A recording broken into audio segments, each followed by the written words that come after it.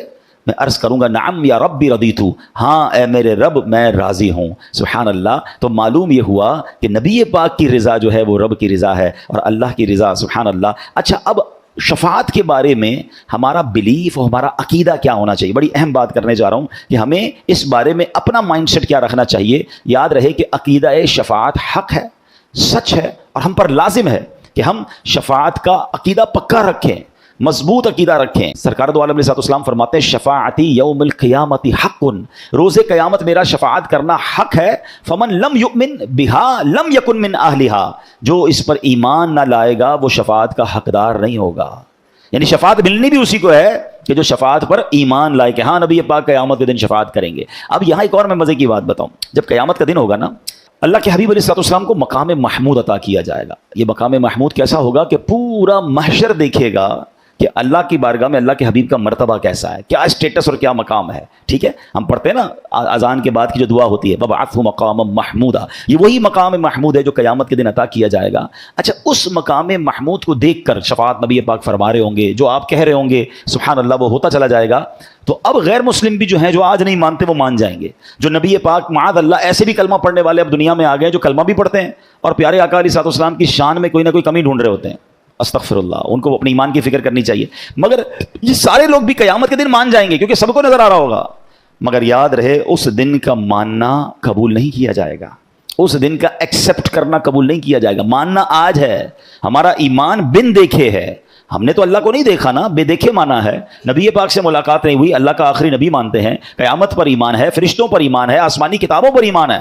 تو یہ بھی ہمارا ایمان ہے کہ اللہ کے حبیب رب کے حبیب ہیں اور قیامت کے دن ان کو مقام محمود عطا کیا جائے گا اور یہ شفاعت فرمائیں گے. اور خود قرآن پاک فرما رہا نا وَلَسَوْفَ يُعْطِيكَ رَبُّكَ فَتَرْضَىٰ, اے محبوب ان قریب تمہارا رب تمہیں اتنا دے گا کہ تم راضی ہو جاؤ گے. اور جواب میں نبی پاک نے کیا فرمایا کہ میں اس وقت تک راضی نہ ہوں گا جب تک اپنے ایک ایک امتی کو جنت میں داخل نہ کروا لوں. تو ایسے پیارے مصطفیٰ علیہ الصلوۃ والسلام کے ہم امتی ہیں. تو سبحان اللہ, جو آج نہیں مانتے نا, امام عشق و محبت اعلیٰ حضرت انہیں سمجھاتے ہیں, آج لے ان کی پناہ, آج مدد مانگ ان سے, آج لے ان کی پناہ, آج مدد مانگ ان سے, پھر نہ مانیں گے قیامت میں. اگر مان گیا قیامت میں تو سب نے مان جانا ہے. اصل ایمان اور اصل عقیدہ اب کا ہے. تو اے میرے پیارے اسلامی بھائیوں, ایک اور جگہ قرآن مجید فرقان حمید میں یہ جو ہم نے آیت سنی نا وَلَسَوْفَ يُعْطِيكَ رَبُّكَ فَتَرْضَىٰ, مفسرین کہتے ہیں کہ اصل میں یہ آیت کریمہ ایک سوال کا جواب ہے.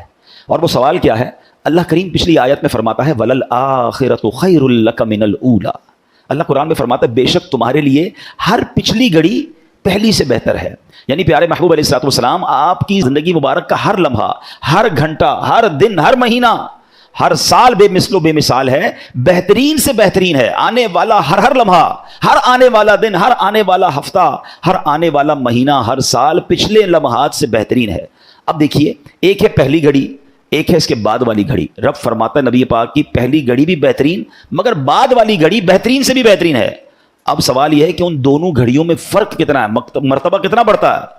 تو دوسری گھڑی جو پہلی سے زیادہ بہترین ہے, اس میں کتنی مقدار بڑھ جاتی ہے؟ تو اب رب کریم فرماتا ہے وَلَسَوْفَ يُعْطِيكَ رَبُّكَ فَتَرْضَىٰ, بے شک قریب ہے کہ تمہارا رب تمہیں اتنا دے گا کہ تم راضی ہو جاؤ گے. یعنی پیارے محبوب علیہ الصلوۃ والسلام, آپ کی پہلی اور دوسری گھڑی کے درمیان جو گریڈ اور بہتریوں کا اضافہ ہے وہ اتنا ہے جتنا آپ چاہتے ہیں. آپ کا ہر لمحے مقامات کی بلندی کی طرف سفر جاری ہے اور ہر لمحے آپ اتنی بلندیاں اختیار فرمائیں گے جتنی آپ کی رضا ہے. سبحان اللہ, سبحان اللہ. اس سے اندازہ ہوتا ہے, ان تمام باتوں کو سننے کے بعد ہمیں ماشاءاللہ فخر ہونا چاہیے, ہمیں خوش ہونا چاہیے, ہمارے ایمان میں اور مضبوطی آنی چاہیے, عشق رسول میں اور اضافہ ہونا چاہیے کہ میری خوش قسمتی, میں تیرا امتی ہے. ہماری واقعی خوش قسمتی ہے کہ ہمیں اللہ کے آخری نبی کا امتی بنا دیا. کبھی ہم نے سوچا کہ یہ کتنی بڑی سعادت ہے نبی پاک کا امتی بننا؟ پہلا کوسچن تو یہ ہے کہ ہم میں سے کس کس نے کوشش کی کہ میں اللہ کے آخری نبی کا امتی بن جاؤں؟ کسی نے بھی نہیں کی, کیونکہ ہم تو پیدا ہوئے لکیلی آخری نبی علیہ الصلوۃ والسلام کے امتی بن گئے. ہم میں سے کوئی حضرت موسیٰ کے دور میں بھی تو پیدا ہو سکتا تھا, کوئی حضرت عیسیٰ کے دور میں پیدا ہو جاتا. کبھی سوچا آپ نے؟ Without any asking, without any trouble, کوئی کوشش نہیں ہے, اسٹرگل نہیں ہے, بس اللہ نے بنا دیا, بن مانگے بنا دیا. یہ کتنا بڑا انعام ہے, کبھی آپ نے سوچا؟ حضرت موسیٰ علیہ نبینا علیہ الصلوۃ والسلام, طویل واقعہ ہے, مگر ایک بار آپ آخری امت کے فضائل پڑھ رہے تھے تورات شریف میں, پڑھتے پڑھتے کیا عرض کرتے ہیں پتہ ہے؟ حضرت موسیٰ کلیم اللہ سے باتیں کرتے تھے, کہتے یا اللہ مجھے آخری نبی کا امتی بنا دے. جس امت میں شمولیت کے لیے اللہ کے نبی حضرت موسیٰ کلیم اللہ تمنا کرتے, وہ ریوارڈ, وہ انعام ہے, وہ اتنا بڑا تحفہ ہمیں بن مانگے دے دیا رب نے. تو پھر آپ سوچیں, ایسے نبی ہیں جو قیامت کے دن بھی ہمیں نہیں بھولیں گے, جو خود فرماتے ہیں میں اس وقت تک راضی نہیں ہوں گا جب تک اپنے ایک ایک امتی کو جنت میں داخل نہ کر لوں. تو بتائیے پھر میری اور آپ کی رسپانسبلٹی کیا بنتی ہے؟ کوئی ذمہ داری بنتی ہے کہ نہیں؟ بن مانگے دیا اور اتنا دیا, دامن میں ہمارے سمایا نہیں, مگر کچھ تو ذمہ داری بنتی ہے کہ ساری امتوں سے افضل امت بنا دیا. آپ کو پتہ ہے کتنی امتیں آئی ہیں؟ 1,24,000 کے قریب انبیاء کم و بیش دنیا میں آئے, سب کے تقریباً چاہنے والے ان کی امت کے لوگ ہوں گے, مگر اس امت کو آخری امت ہے اور چونکہ جناب رسول اللہ کی امت ہے اس لیے سب سے افضل امت قرار دیا گیا. تو مجھے جب یہ ریوارڈ ملا ہے تو میری ذمہ داری کیا ہے؟ دیکھیں سچی بات یہ ہے کہ میری اور آپ کی رسپانسبلٹی یہ ہے کہ اب میں سفیر ہوں اسلام کا, تو ہونا کیا چاہیے کہ مجھے دیکھ کر لوگ کہیں کہ امتی ایسا ہے تو آقا کیسے ہوں گے, یہ اتنا سچا ہے تو اس کے نبی کی سچائی کا عالم کیا ہوگا, یہ اتنا ایماندار ہے اس کے نبی کیسے امین ہوں گے, یہ اتنا با اخلاق ہے اس کے پروفٹ علیہ الصلوۃ والسلام کا اخلاق کیسا ہوگا. ہونا کیا چاہیے تھا کہ آج دنیا بھر میں, یہاں ماشاءاللہ ایسے لوگ بھی بیٹھے ہیں جو دنیا میں ٹریول کرتے ہیں, مختلف اقوام میں جناب بات کرتے ہیں, بزنس کرتے ہیں. میں ابھی پرسوں ہی UK سے آیا ہوں اور میں نے یہ باتیں وہاں بھی کی کہ میں نے ان کو یہی کہا کہ اے برطانیہ میں رہنے والوں, آپ کے تو آس پاس غیر مسلم رہتے ہیں, آپ تو اسلام کے سفیر ہوئے, کہ مجھے اور آپ کو دیکھ کر غیر مسلم بھی کہیں کہ امتی ایسا ہے تو آقا کا عالم کیا ہوگا. ہم سے مل کر لوگ مسلمان ہو جائیں, ہم سے تعلقات رکھ کے لوگ مسلمان ہوں اور اسلام کو اچھا کہیں. یہ کم از کم یہ رسپانسبلٹی تو میں اور آپ نبھائے نا, مگر اس کے برعکس ہو رہا ہے, اپوزٹ ہو رہا ہے. کہ آج امتی کو دیکھ کر لوگ کہتے ہیں کہ اسلام برا ہے, مسلمان اچھے لوگ نہیں ہیں. یعنی میری وجہ سے, ہماری وجہ سے اسلام کے بارے میں لوگ بری باتیں کرتے ہیں, مسلمانوں کے بارے میں بری بات کرتے ہیں. کیا ایسا نہیں ہو رہا؟ کتنے سارے کاروباری یہاں بیٹھے ہیں, آج ہم خود مسلمان ملک میں رہتے ہوئے اپنے ملک کی پروڈکٹ خریدنے میں ڈر رہے ہوتے ہیں. کیا یہ تماشا نہیں ہے؟ ہونا کیا چاہیے تھا؟ ہم کہتے ہیں ذرا کسی غیر مسلم ملک کی پروڈکٹ دیکھو, ذرا سچی چیز مل جائے گی, اچھی چیز مل جائے گی. میں نام نہیں لے رہا کنٹریز کے, آپ سمجھ رہے ہوں گے, فلاں میڈ ان لے لو, فلاں میڈ. ہمیں دوائیں لیتے ہوئے ڈر لگ رہا ہوتا ہے کہ یار اگر باہر کی دوائی مل جائے نا ذرا اچھی ہوگی. خریدتے ہیں لوگ, باہر جا کے دوائیاں منگواتے ہیں, وہ دوائیں یہاں بھی اویلیبل ہیں. کیوں؟ اس کا مطلب مسلمان تو ہیں مگر ایسا لگتا ہے دل میں ویسا ایمان نہیں جیسا ہونا چاہیے. تھوڑے سکوں کے لیے, تھوڑے پیسوں کے لیے لوگ ملاوٹ کر رہے ہیں, تھوڑے پیسوں کے لیے لوگ جناب دھوکہ دے رہے ہیں. حالانکہ اللہ کے حبیب علیہ الصلوۃ والسلام فرماتے ہیں من غش فلیس منا, جس نے دھوکہ دیا وہ ہم میں سے نہیں. رشوت لے رہے ہیں, سود کا کاروبار کر رہے ہیں, مرنا نہیں ہے.